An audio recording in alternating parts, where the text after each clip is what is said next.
on a very special edition of ASMR Reiki movie reviews with me, diandrareviews. We are going to crystal out your survivor's guilt, if you have any.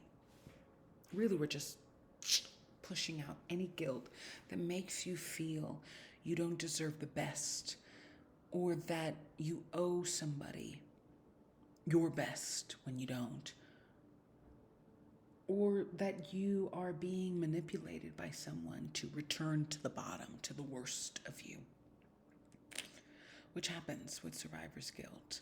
And we're reviewing Creed 3, which is all about that, all about the good stuff that brings guilt. What I wanted to do was kind of bring out my favorite crystals and just radiate them through the universe energy, just summoning all those good vibes. And wherever you feel like tingling, whatever chakra just activates via this crystal, let it be. Just let it be. It's just all about cleansing your energy. I gotta give a shout out to my hair for consistently looking messy despite being combed. I admire it and I'm thankful for it. Let's go. I think my first crystal is going to be celestite. And it's a dream crystal. It's all about just clarity and kind of reigniting visions of yourself. So I imagine it's very good for the third eye and the crown chakra. But again, I feel like the body, there's a book called The Body Remembers. And it's all about the idea that it's very weird where energy traps inside of us, recalling traumas or dreams or hopes or heartbreaks. It's like, what do you mean my heartbreak is in my left ankle? I thought it was in my heart. The body is a weird thing, how it shifts your energy so that you could keep going, even though you act and behave and think in a very stuck matter, which is all about survivor's guilt and which is all Creed 3. So let us begin. I have to say, I really enjoyed Creed 3. I thought it was very much human and fragile. And despite not having Sly Stallone, what I thought was fascinating about it was that it felt most appropriate and connected to the whole Rocky legacy and the idea that, it's not about who you defeat in the ring. It's what you defeat outside of the ring that gets you there, the knockouts and the fights and the matches and all the people cheering. That's just the cherry on the top. The ice cream is made not even in the training and the practices, but in the real life scenarios that push you to emotionally and mentally box enough to make you believe you should physically. Because that's what dreams are. I think we go through so many highs and lows in our life that our dreams are manifestations of what we know and want to know about ourselves.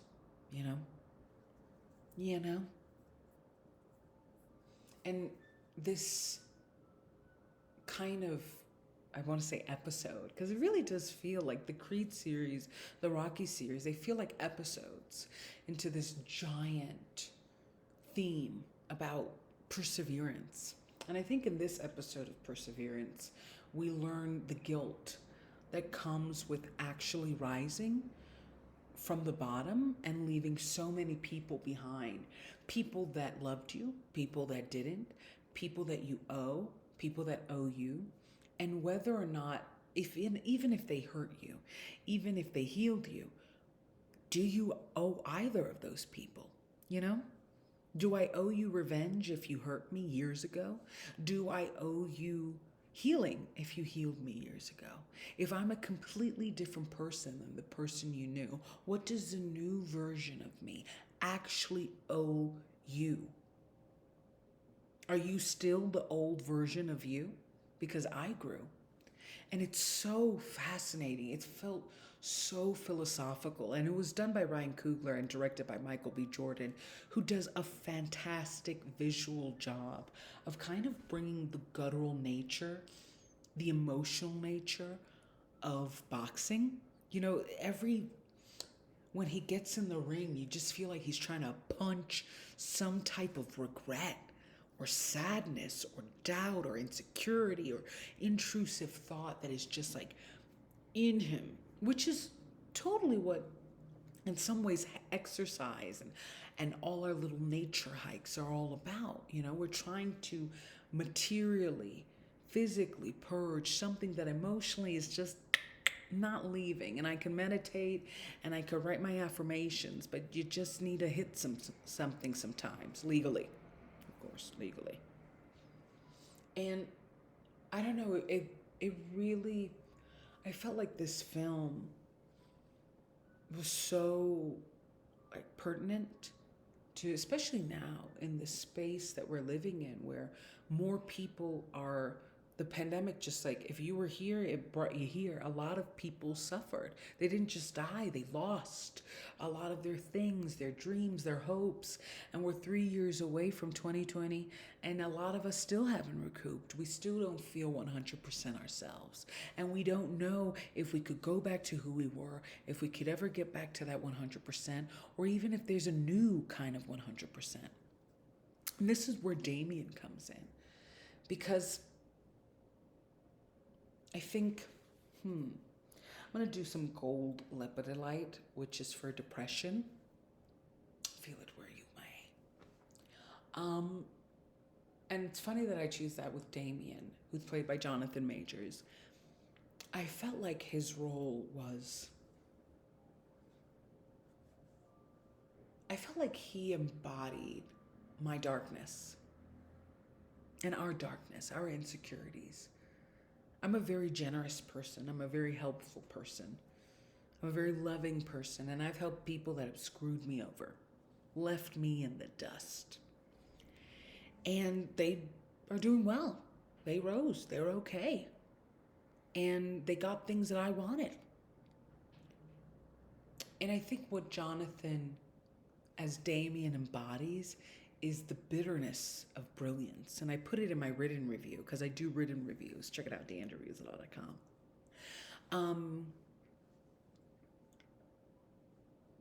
I think that if you are a great person and can do great things, but you don't treat yourself greatly, or you treat others better than you treat you. You put others before you. Like, that sounds pretty, but when you have very little already and you have a lot that you want to gain, putting others before you could be the thing that ends you. And we meet him when he knows Adonis back in the day, when he's doing more mischief than knockouts. You know, he's on the wrong side of the road, whatever saying it is, for just being on a really dark path. And he saves him, and in turn he gets decades of jail. He takes the fall for something Adonis did, and Adonis moves on to have a great life, an expensive life, a heroic life, a life of access, opportunity, legacy, legend. And Damien gets jail, and he sees Adonis rise while he's in a cage. And whether or not he deserved that cage, no. For how long he stayed, absolutely not. And it's hard to pay for something that someone else did, that someone else deserved, to be the barrier and block of darkness that was trying to touch someone else's greatness, and in turn you lose yours. I mean, imagine decades festering. You were just a kid. Even if, you may have protected this person, but even they didn't deserve such a long, harsh punishment. You were a child. Mistakes happen. Things go crazy. I mean, I'm not saying what happened, supporting it. But I have a real soft spot for lost children, for lost teens, especially when we know that the mind doesn't stop fully developing until 28. You're going to do some stupid stuff, okay?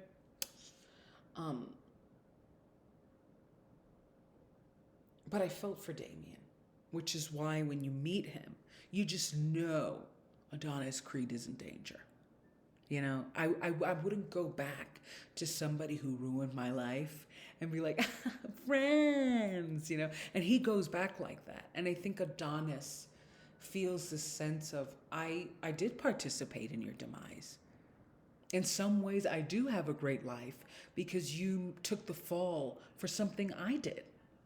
You blocked what could have ruined me. I could be you, but I'm not. And that's the crux of survivor's guilt. I could be way worse, but I'm not. I'm actually way better.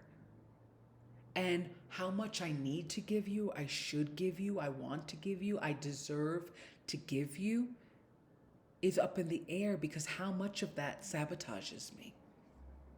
How much do I go down by lifting you up? Because yes, you are at the bottom. It might be at my fault, yeah. But spiritually, you're at the bottom. And how much self-accountability comes into that? Because materially, yeah, screwed you. But spiritually, how much does the suffering others place upon us excuse the healing we don't give ourselves? And that's the real question with Damien, which is why I'm like fascinated by that character in Jonathan Majors' part, because he really tapped into something that I've always believed and struggled with, which is others can hurt you, but only you can heal you. And there's this feeling of, I get it, Damien. It sucks. But when are you gonna move on? When are you gonna dream of you beyond what you want to take from Adonis's dreams, from Creed's visions of himself? It's almost like, how much of me is really me? How much of my dreams are really mine if I only have vision in comparison to what I can take from someone, to how I can be revengeful and destroy them? You know, am I really good? Am I really doing better? That's a really hard personal question to ask. Here's some green calcite. And I think what I love about Creed's role, Michael B. Jordan's role, which, by the way, this film deserves Oscars. I hope it will be nominated for the 2024 Oscars. It's kind of up in the air because first, it's like one of the first films out of the year, one of the first major films. And Creed is a difficult, legacy film to reward, in part because it's just so mainstream and good. But if Top Gun Maverick could do it, why not? But the Top Gun got kind of snubbed too. I don't know. It's up in the air. I don't know if I expect it to, but it is a very Oscar-worthy feeling film, especially because Michael B. Jordan, as an actor, just totally understands what people want to see in terms of character development and just the visuals. How do I want to see my favorite character? And I think he brings the brilliance of himself as an actor into a director, and it's really cool to see the connection. And I think that he totally embodies this round with Creed, that question that I kind of said before, which is, what do we owe people? And this is really hard because a lot of us are raised, especially in communities of color, to kind of feel like we have to always give back, even when we don't have anything to give back, even when we have very little to give back, even when what we have is hanging on by a thread. Now here's some green calcite, which is all about abundance and luck. And I found that fascinating because mentally, emotionally, Creed is hanging on by a thread. He has everything. And yet, because he's not stable within himself, and even his career, it's not it's very hard to become a boxing legend. And even then, there's this weird thing we do with our legends where even though they're alive, we kind of act like they're dead. We only put pictures of them when they were really young. And, we give them lifetime achievement awards when they're 55. you know, it's kind of like we ice them, we age them out despite having so many years left to live. And that in itself imbues instability in your career, despite having fame, despite having fortune. And I think he has a real question of what his legacy is versus what is his past. Because his past is dark. He did hurt people. And I'm not talking just in the ring. Damien. So what does it mean to build your life and build your greatness from your present to your future when you can't let go of your past and it doesn't let go of you either? Are you supposed to actually carry it, and how? And I don't know, I realized through Creed's journey that it's still up in the air for me. I guess it's intuitive. I guess it's situational. How much you can show gratitude to those who were a part of your past, whether you should or not. What I will say is that you do have to measure what you give to others versus yourself, and whether giving to them makes you lose. And that's the feeling with Creed. I get it. You hurt this kid, but you're not kids anymore. You're adults. And you got to figure out what you owe him as the new version of you. Because he's coming. He may be old, but he's coming for everything new that you built. You know? So good. So good. Everything. Let's do a final one on Malachite, which I call it the St. Michael stone. And it's about abundance, but it's really about protection. Protection of your luck, protection of your light. And that's, I think, Creed's journey. I think Damien thinks he's going for light because he's going for what he believes was his due. And I don't know how to accept the bad things of my life. I know some of the bad things that have happened to me were preventable. And I'm sure you feel the same. Not everything bad that happens to you is meant to be. You're right. That feeling you have that it wasn't, sometimes it wasn't. Sometimes it could have been prevented, but it happened. And how do I focus on that and heal? How do I not become obsessed, rewriting the past in my mind? And that's Damien's journey. And to make that guy feel so charismatic, feel so linked to viewers' empathy is magnificent, because that guy is dangerous. That guy you got to stay away from. That guy is bitter. He is negative. He is sabotaging to you, to others. And yet he deserves compassion. You understand him. Because it's hard to escape the past when you know that a lot of the bad things that happened to you, you didn't deserve. Maybe another alley and you would have actually been safe. But it happened. So what does it mean to make your future? Knowing all the bad that can happen. And perhaps that's where Creed comes in. Because he may have escaped one bad event, but he had others. He didn't end up in that situation because good was leading him. He redeemed himself. Perhaps redemption is believing in yourself enough to know you can go for your greatness, despite guilt, despite the bad. I don't know. Creed 3 comes out March 2nd. It is worth it. I think you're really going to like it. Check out diandrareviews.com for the written review. And follow me. Subscribe.